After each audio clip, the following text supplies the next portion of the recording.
है जब आप लेवलिंग इंस्ट्रूमेंट, मान लो डंपी लेवल ले रहे हो, थियोडोलाइट ले रहे हो, उसको सेट करने के बाद जो पहली रीडिंग लेते हैं वो क्या कहलाता है आपका back side. The first reading taken after setting the instrument is called back side. पूछा हुआ objective question. First sight taken after setting the instrument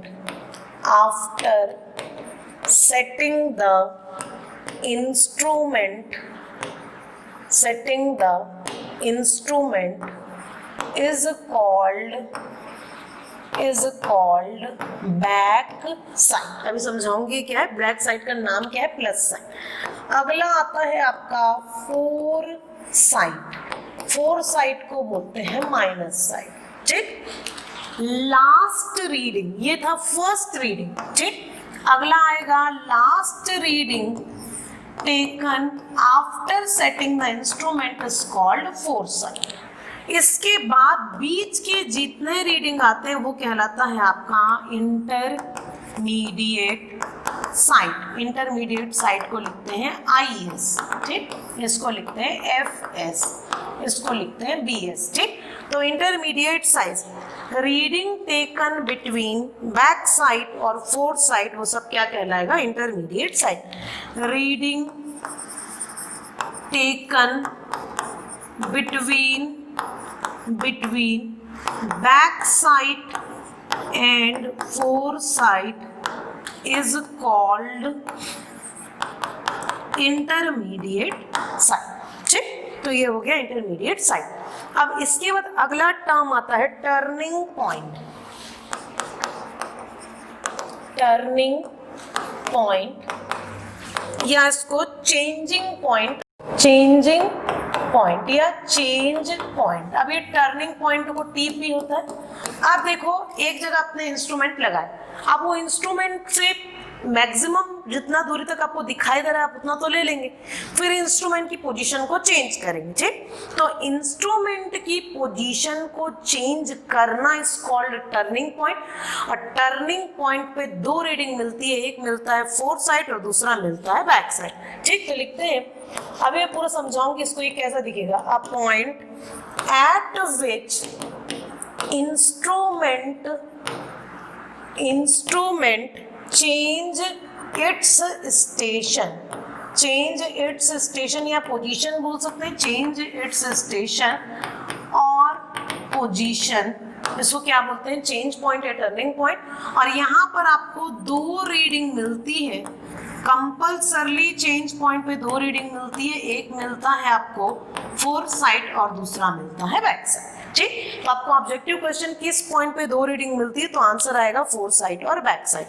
अब ये इतने पार्ट को जो मैंने लिखवाया है पहले इसको समझा देते हैं, फिर बाकी पॉइंट को देखते जाएंगे. ठीक, तो इसको समझने के लिए हम एक सिचुएशन लेते हैं. ठीक, सपोज एक ग्राउंड है, कुछ इस टाइप का है. इतना ये मैंने एग्जैगरेटेड व्यू बनाया है, एक्चुअल में इतना नहीं होगा. ठीक, अब इसमें क्या किया, मैंने एक इंस्ट्रूमेंट रखा. इंस्ट्रूमेंट मतलब लेवलिंग इंस्ट्रूमेंट सपोज मैं रख रही हूँ ये इस टाइप से, ये ट्राइपॉड रख दिया और ये है आपका सपोज डंपी लेवल रख दिया. ठीक, अब ये सबसे पहली पोजीशन थी जहां मेरा इंस्ट्रूमेंट रखा. अब इंस्ट्रूमेंट को रखने के बाद मैं क्या करूंगी, मैं देखूंगी कि मेरा इंस्ट्रूमेंट किस जगह पे है. मेरे को पता है कि इसका लेवल नहीं पता, तो इसको थोड़ा फ्लैट कर देती हूँ यहाँ पर, तब ज्यादा क्लियर होगा. ठीक, तो इसको अब मैं क्या करूंगी, इंस्ट्रूमेंट के जस्ट पीछे, ये इंस्ट्रूमेंट हो गया और ये इंस्ट्रूमेंट के जस्ट पीछे मैं यहाँ पर स्टाफ को रखूंगी. जो स्टाफ है आपका, ठीक, रीडिंग स्टाफ है, उसको रखेंगे. और ये पहला रीडिंग, सबसे पहले रीडिंग लिया, ये मैंने इंस्ट्रूमेंट के जस्ट पीछे, क्योंकि इसकी पोजीशन मेरे को देखनी है, मेरा इंस्ट्रूमेंट है कहाँ पर. तो जो पहली रीडिंग लिया ये कहलाएगा आपका बैक साइड. इसको क्या बोलेंगे हम, बैक साइड. अब इसके बाद एक बार मैंने यहाँ पर रखा आपका जो स्टाफ है उसको, दूसरी बार यहाँ पर रखा, तीसरी बार यहाँ पर रखा, चौथी बार यहाँ पर रखा और पांचवी बार यहाँ पर रखा. ठीक, अब इसके बाद मेरे को आगे का साइड नहीं दिख रहा, तो ये पहला जो रखा ये भी इंटरमीडिएट ये भी क्या कहलाएगा इंटरमीडिएट साइड, ये भी क्या कहलाएगा इंटरमीडिएट साइड, ये भी क्या कहलाएगा इंटरमीडिएट साइड। बट इस इंस्ट्रूमेंट से लिया हुआ जो लास्ट रीडिंग, वो लास्ट पोजीशन पे ये जो मिलेगा ये कहलाएगा four side, last reading, and this one is first side, तो ये कहलाएगा बैक। पीछे के डायरेक्शन पे लिया ये था पॉजिटिव साइड, और इसको बोलते हैं नेगेटिव। नेगेटिव लिखेंगे नहीं वैल्यू को, इसको साइड ना नेगेटिव बोलते हैं। ठीक, अब मेरे को क्या करना है, इंस्ट्रूमेंट की पोजीशन को चेंज करना है, क्योंकि मेरे को अब उसके बाद दिख नहीं रहा, तो इस इंस्ट्रूमेंट को अब उठा के मैं वहां पर ले आती हूँ। ठीक, मैंने इस इंस्ट्रूमेंट को उठा के यहाँ पर ले आई, यहाँ पर ले आई और यहाँ पर रखा। रखने के बाद अब क्या करूंगी, मैं इस इंस्ट्रूमेंट को थोड़ा सा शिफ्ट करती हूँ ताकि क्लियर दिखे हमको। ठीक, तो अब इस इंस्ट्रूमेंट को थोड़ा सा शिफ्ट करते हैं इस साइड। ठीक, ये शिफ्ट कर दिया।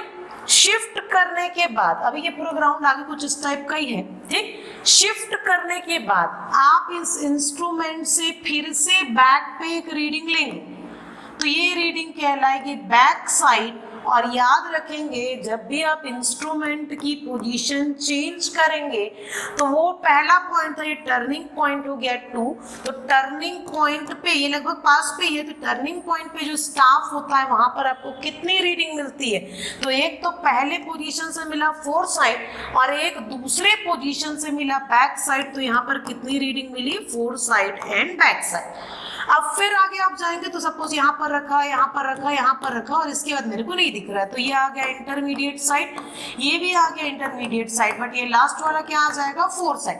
फिर से आप जब चेंज करोगे तो आपको वहां पर दो पॉइंट मिलेंगे, एक 4 साइड मिलेगा, दूसरा बैक साइड। तो याद रखना है back side is positive side, 4 side is negative side, और बीच में जितने भी रीडिंग्स मिलती है वो होता है इंटरमीडिएट साइड।